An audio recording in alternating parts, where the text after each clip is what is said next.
አቅርበናል። እያንዳንዱ ኢትዮጵያዊ ከ75,000 ብር በላይ የውጭ ዕዳ እንዳለበት ተነግሯል። ብልጽግና በቀጣይ ሳምንት በአማራ ክልል በሁሉም ዘርፎች ያሉ ባለሙያዎችን ሊሰበስብ መሆኑ ተሰምተዋል። በክልሉ እየተካሄዱ ያሉ ውጊያዎችም ቀጥለዋል። አርበኛ አስረስ ማረ በወቅታዊ ጉዳዮች ዙሪያ ማብራሪያ ሰጥተዋል። ስለ ድርድር፣ ስለ አንድነትና ስለ ቀጠናዊ ጉዳዮች አብራርተዋል። ጃዋር መሐመድ ስለ ኢሳያስ አፈወርቂ ንግግር ያሉት ነገር አለ፣ ተሰሙታላችሁ። አድማጭ ተመልካቾቻችን አብራችሁ ልትቆዩ ከፈቀዳችሁ እነዚህ መረጃዎች በዝርዝር የምናሰማችሁ ይሆናል። የሮሃ ቲቪ ወቅታዊና ሀቀኛ መረጃዎች እንዲደርሷችሁ ቻናሉን ሰብስክራይብ፣ ላይክ እና ሼር በማድረግ አሁኑኑ ቤተሰብ ይሁኑ።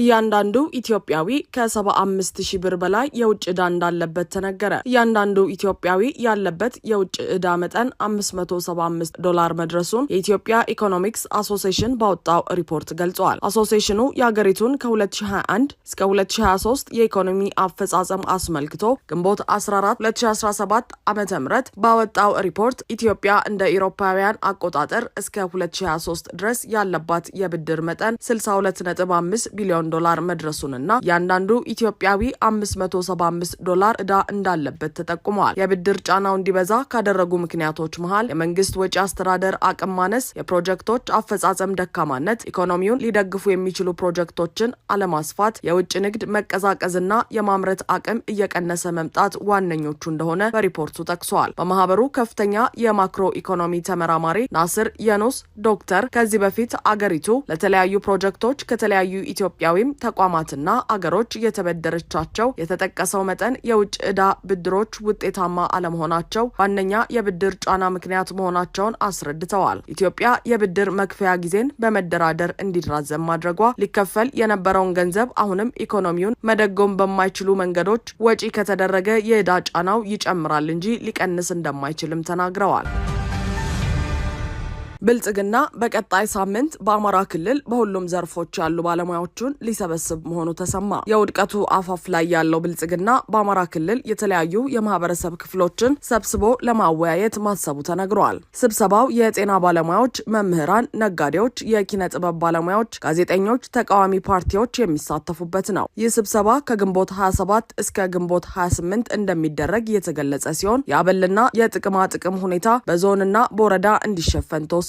ለዚህ ስብሰባ ወደ ባህር ዳር የሚመጡ ተሳታፊዎች በመከላከያ የኮንቮይ እጀባ እንዲደረግላቸው መመሪያ መውረዱ ተነግሯል። በሌላ በኩል በአማራ ክልል ርዕሰ መዲና ባህር ዳር ዙሪያ ወንጅ የተባለች ቦታ ላይ የሚገኝ ወታደራዊ ካምፕ በፋኖ ወድሟል። በዚህም ከ9 በላይ የአገዛዙ ጦር ሙት ሆነዋል። በአካባቢው ከፍተኛ ውጊያ የተደረገ ሲሆን በዚህ የተበሳጨው የብልጽግና ጦርም ንጹሐንን ሲጨፈጭፍ ነበር። በፍኖተ ሰላም ሸምበቁማ ተብሎ በሚጠራ ስፍራ ባለ ወታደራዊ ካምፕ ላይ በትናንትናው ዕለት ፋኖ ጥቃት ፈጽመዋል። በዚህ ጥቃት 11 የብልጽግና ወታደሮች ሙትና ቁስለኛ ሲሆኑ የተቀሩት ወደ ፍኖተ ሰላም ሸሽተዋል። በሌላ በኩል መርጦ ለማርያም የምትገኘው የአገዛዙ 72ኛ ክፍለ ጦር በአባይ ሸለቆ ብርጌድ መብረቃዊ ጥቃት እንደተፈጸመበት ተነግሯል። በትናንትናው ዕለት እሁድ ግንቦት 2017 ዓ.ም በ3 ግንባሮች ከባድ ማጥቃት የሰነዘረው የአፋብሃ 9ኛ ሳሙኤል አወቀ ክፍለ ጦር አባይ ሸለቆ ብርጌድ የመቶ መሪዎችን የራዲዮ ኦፕሬተሮችን ጨምሮ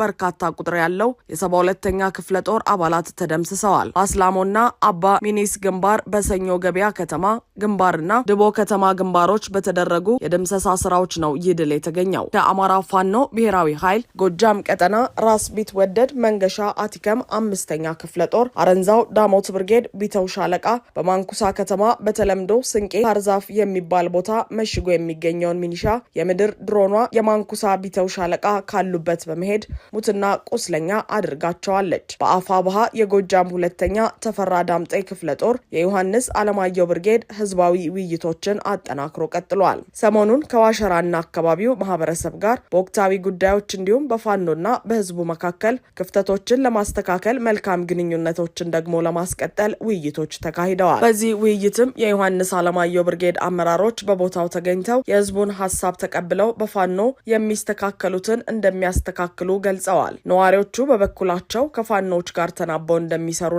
በሁሉም ነገሮች ከፋኖ ጎን ሆነው እንደሚያግዙ ተናግረዋል።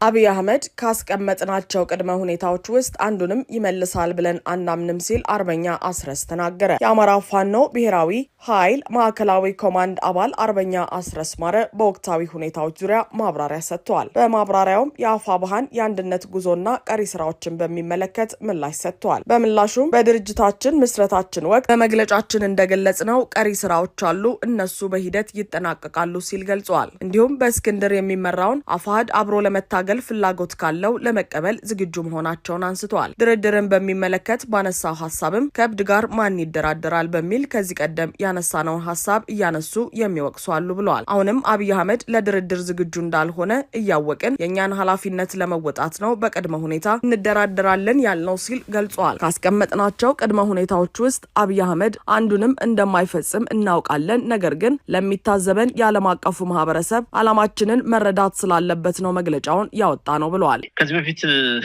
የተናገርነውን በጣም እንደ ትልቅ ሽፈት ወይ ደግሞ ፖለቲካን እንዳለመረዳት ቆጥረው ብዙዎቹ የሚናገሩት ነገር አለ። ከእብድ ጋር ማን ይደራደራል የተባለው እኔ ከአብይ አህመድ በላይ እብድ ያለው የዚህ ሀገር ቢባል አለ ማለት አልችልም።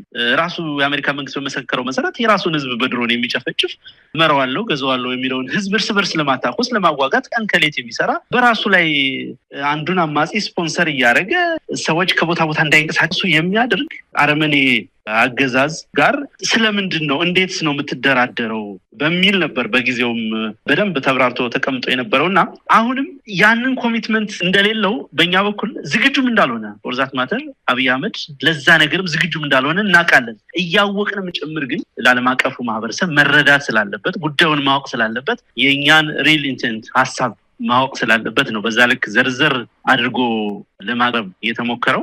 ከቅድመ ሁኔታዎቹ አንዱንም መፈጸም አይፈልግም። አብይ አህመድ መፈጸም የሚፈልገው በደላላ በሽማግሌ በቄስ በመነኩሴ እያንዳንዱን የፋኖ አመራር ታጋይ እያታለለ ከትግል ሜዳ ማራቅን ነው እንደ ፕሮጀክት አድርጎ ሊሰራበት ጥረት እያደረገ ያለው። በሱ መንገድ የሚሳካ አንዳችም ነገር የለም። ትግሉ ያው ተጠናክሮ ነው የሚቀጥለው። ነገር ግን ይሄንን ትግል እየተመለከተ እየታዘበ ያለ የዓለም አቀፉ ማህበረሰብ ደግሞ እኛን ዓላማ መረዳትም ስላለበት ፍላጎታችንን ማወቅ ስላለበት ነው በዛ መንገድ ኮሚኒኬት የተደረገው እንጂ ከአገዛዙ የተለየ ነገር ጠብቀን ወይም የተለየ ሐሳብ ይመጣል ብለን ታሳቢ ተደርጎ አይደለም። በአሁን ባለበት ሁኔታም ነባራዊ ሁኔታዎች ያንን የሚያሳዩ አይደሉም። አሁንም ፉከራ ላይ ናቸው። አሁንም ዛቻ ላይ ናቸው። የሀገር ሀብት ሙሉ በሙሉ ለጦርነት እየዋሉ ህዝብ እየጨፈጨፉ ነው ዛሬም ድረስ እስካሁን ደቂቃ ድረስ ያሉት። በዛ ስራቸው ደግሞ እየተኮራሩበት በፋኖ ስም ተደራጅተው እየከዱ ያሉ ግለሰቦችን በሚመለከት አርበኛ አስረስ በሰጠው ምላሽ የፋኖ ስትራቴጂክ መሪ ሆኖ የከዳ የለም ብለዋል።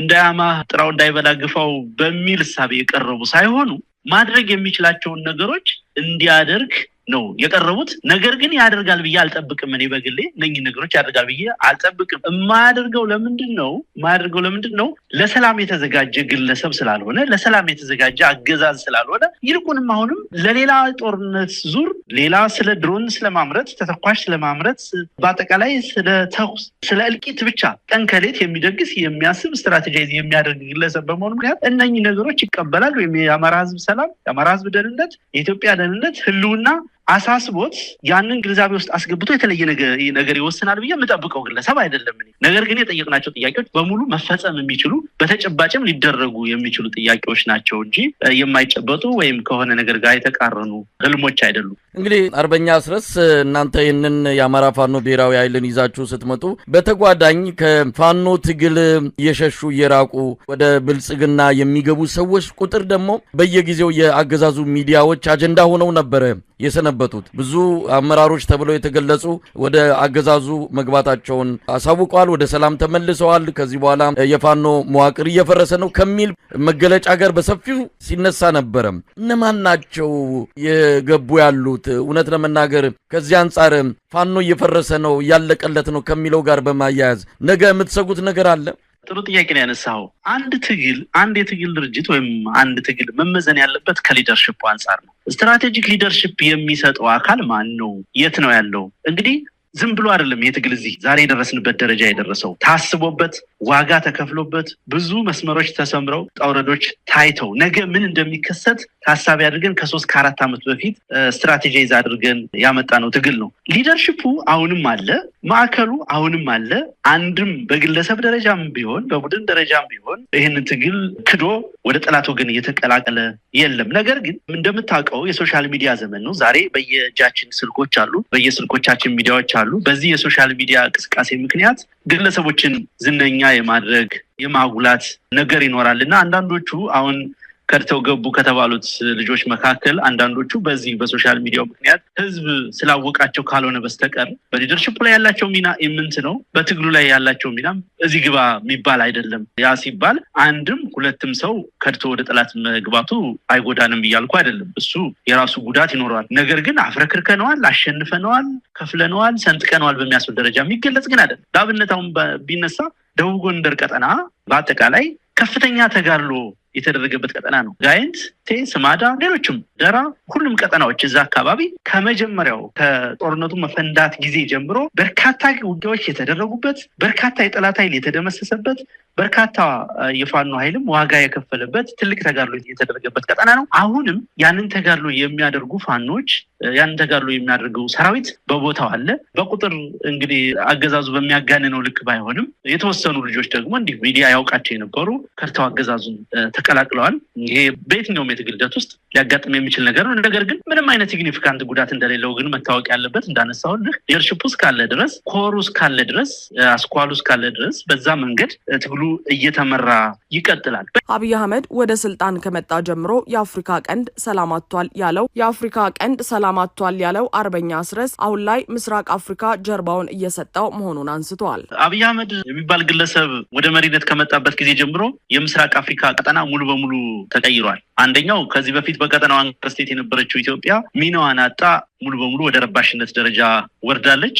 በዚህ ምክንያት እንግዲህ እንደምታዘበው በጣም የረጅም ጊዜ ኢኮኖሚክ ኢንቴግሬሽን ሁሉ ለማድረግ ዝግጁ ናት የምትባለዋ ጅቡቲ ሳትቀር ፊቷን አዙራ ከኢትዮጵያ በተቃራኒ ከአብይ አህመድ በተቃራኒ የተሰለፈችበት ወቅት ነው ያለው። ሱዳን ውስጥ አብይ አህመድ ሁለቱን ተፋላሚ ኃይሎች አንደኛውን መርጦ RSF የሚባለውን ቡድን መርጦ በአሶሳ በኩል ከፍተኛ እርዳታ እንደሚያደርግ የታወቀ ነገር ነው።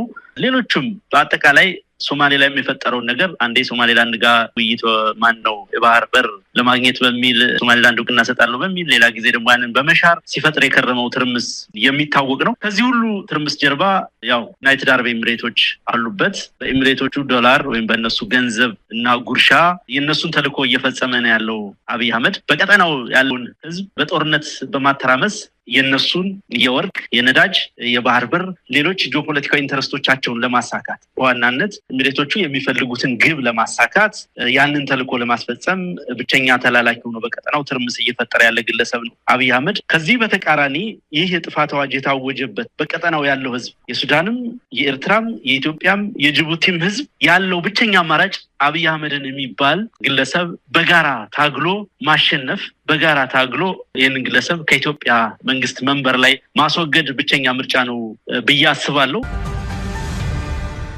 ሩሲያ በዩክሬን ላይ ከባድ ጥቃት ማድረሷን ተከትለው ትራምፕ ፑቲንን እብድ ሲሉ ዘለፉ። ሩሲያ በዩክሬን ላይ ከባድ የአየር ጥቃት መፈጸሟን ተከትሎ የአሜሪካው ፕሬዝዳንት ዶናልድ ትራምፕ አቻቸው ቭላዲሚር ፑቲንን እብድ ሲሉ ዘልፈዋል። ትራምፕ ደስተኛ እንዳልሆኑና ጠንካራ ባለና ባልተለመደ ተግሳጽ ፑቲንን ምነካው ብዙ ሰዎችን እየገደለ ነው ብለዋል። በኋላም ፑቲንን ፍጹም እብድ በማለት ወርፈዋቸዋል። የዩክሬኑ ፕሬዝዳንት ቮሎዲሚር ዜሌንስኪ ሩሲያ በምትፈጽማቸው ጥቃቶች ላይ የአሜሪካ ዝምታ ፑቲንን እያበረታታ ነው ሲሉ ቀደም ብለው ተናግረው ነበር። በሩሲያ ላይ ከበድ ያሉ ማዕቀቦችን ጨምሮ ጠንካራ ጫና እንዲደረግባት አሳስበዋል። የድሮኖችና ሚሳይሎች ማስጠንቀቂያ ሳይረኖች በበርካታ የዩክሬን ግዛቶች ሰኞ ማለዳ ላይ በተደጋጋሚ እየተሰሙ እንደሆነም ተነግረዋል። በሰሜን ምስራቅ ካርኪቭ ግዛት ህፃንን ጨምሮ ቢያንስ 3 ሰዎች መቁሰላቸውን የግዛቲቷ ከንቲባ ቴሬኮቭ ተናግረዋል። እሁድ አመሻሹ ላይ በኒው ጀርሲ ለጋዜጠኞች መግለጫ የሰጡት ትራምፕ ፑቲንን ለረጅም ጊዜ አውቀዋለሁ፣ እንግባባለን፣ በአሁኑ ወቅት ግን ሮኬቶችን ወደ ከተሞች እያስወነጨፈ ሰዎችን እየገደለ ነው፣ በጭራሽ የምወደው ነገር አይደለም ብለዋል። አሜሪካ በሩሲያ ላይ የጣለችውን ማዕቀብ ለማክበድ እያሰቡ እንደሆነ የተጠየቁት ትራምፕ በእርግጠኝነት ሲሉ ምላሽ ሰጥተዋል። የአሜሪካ ፕሬዝዳንቶች በሞስኮ ላይ የጣሉትን ማዕቀብ ለማጥበቅ ከዚህ በፊት በተደጋጋሚ ቢዝቱም ተግባራዊ ሲያደርጉት አይታይም። ብዙም ሳይቆይ ትራምፕ ትሩዝ ሶሻል በተሰኘው የማህበራዊ ሚዲያቸው ላይ ባሰፈሩት ጽሑፍ ፑቲን ፍጹም አብዷል ሲሉ አስፍረዋል። የተወሰኑ ግዛቶችን ብቻ ሳይሆን መላዋን ዩክሬንን መጠቅለል እንደሚፈልግ ሁልጊዜም እናገር ነበር። ምናልባትም ይህ ትክክል ሊሆን እንደሚችል ማሳያ ነው። ነገር ግን ይህንን ካደረገ ሩሲያን ወደ ውድቀት ይመራታል ብለዋል። ትራምፕ የሩሲያን አቻቸውን ብቻ ሳይሆን የዩክሬኑ ፕሬዝዳንት ቭላዲሚር ዜሌንስኪ ጠንከር ባሉ ቃላት ተችተዋቸዋል። እሱ የሚናገርበት መንገድ ለሀገሩ ምንም አይነት ፋይዳ እያደረገ አይደለም ብለዋቸዋል። ካፉ የሚወጡ ቃላቶች ሁሉ ችግር ፈጣሪ ናቸው፣ ደስ አይለኝምና ቢያቆመው ይሻላል ሲሉ ትራምፕ ለዜሌንስኪ ጽፈውላቸዋል። ጀዋር መሐመድ ለኢሳያስ አፈወርቂ ንግግር መልስ ሰጠ። የኤርትራው ፕሬዝዳንት ኢሳያስ አፈወርቂ ከትናንት በስቲያ ያደረጉትን ንግግር ትርጉም ማዳመጡን በመግለጽ የጀመረው ጀዋር በሁለት ቁልፍ ነጥቦች ላይ አስተያየት መስጠት እፈልጋለሁ ብለዋል። ሲያስረዳም ፕሬዝዳንት ኢሳያስ የቀድሞ የጦር አጋራቸውን አብይ አህመድን የኦሮሞን ጥቅም የማይወክለውን የኦሮሞማ ርዕዮተ ዓለም የሚያራምድ በማለት ከሰዋል ካለ በኋላ በዚህ ንግግር ደስተኛ አለመሆኑን አስታውቋል። ኦሮሞማ የፖለቲካ ርዕዮተ ዓለም አይደለም ያለው ጀዋር ይህ የኦሮሞ ማንነት ወይንም ባህል መግለጫ ቃል መሆኑን አስረድተዋል። ልክ ኤርትራዊ ወይንም ኩኩዩ እንደማለት ነው ብለዋል። ይሁን እንጂ ራሱ ብልጽግናን ጨምሮ ሌሎች የኦሮሞ ፖለቲከኞች ጭምር አሁን ያለው አገዛዝ የኦሮሞና ኦሮሞማ መሆኑን አዘውትረው ይናገራሉ። ቢሆንም ፕሬዝዳንት ኢሳያስ ከ7 ዓመታት በኋላ አብይ የኦሮሞን እሴት እንደማይወክል በማመናቸው ደስተኛ መሆኑን አስታውቀዋል። ለ10 ዓመታት ከኤርትራ ጋር ሲሰሩ የነበሩትን የኦሮሞ ፖለቲከኛ መሪዎች ጨምሮ የኦሮሞ ምሁራንና የተከበሩ የአገር ሽማግሌዎች ለዲሞክራሲያዊ ሽግግር አብይን ሲደግፉ መቆየታቸውን የጠቀሰው ጀዋር ይሁንና ቤተ መንግስት ከገባ በኋላ እነዚህን ገለል እንዳደረጋቸው አስረድተዋል። በኤርትራና በኢትዮጵያ መካከል የተፈጠረው የአጭር ጊዜ ትብብር ዘለቄታዊነት ሊኖረው እንዳልቻለ የጠቀሰው ጀዋር እንደዚህ አይነት የአጭር ጊዜ ግብ ያላቸው ስሌቶች በሁለቱ ሀገራት መካከል መደገም እንደሌለበት አሳስበዋል። የፕሬዝዳንት ኢሳያስ የትላንቱ ንግግር በሁለቱ ሀገራት መካከል ያለው ውጥረት መካረሩን እንዲያሳይ ጠቁሞ በአፍሪካ ቀንድ ሌላ አውዳሚ ጦርነት ከመምጣቱ በፊት የሚመለከታቸው አካላት ይህንን አደገኛ አካሄድ ለማስቆም አስቸኳይ እርምጃ መውሰድ አለባቸው ብለዋል። አድማጭ ተመልካቾቻችን የሰዓቱ የሮሃ ቲቪ ዜናዎች የተከታተላችኋቸውን ይመስሉ ነበር። አብራችሁን ስለነበራችሁ ከልብ እናመሰግናለን። ሰላም።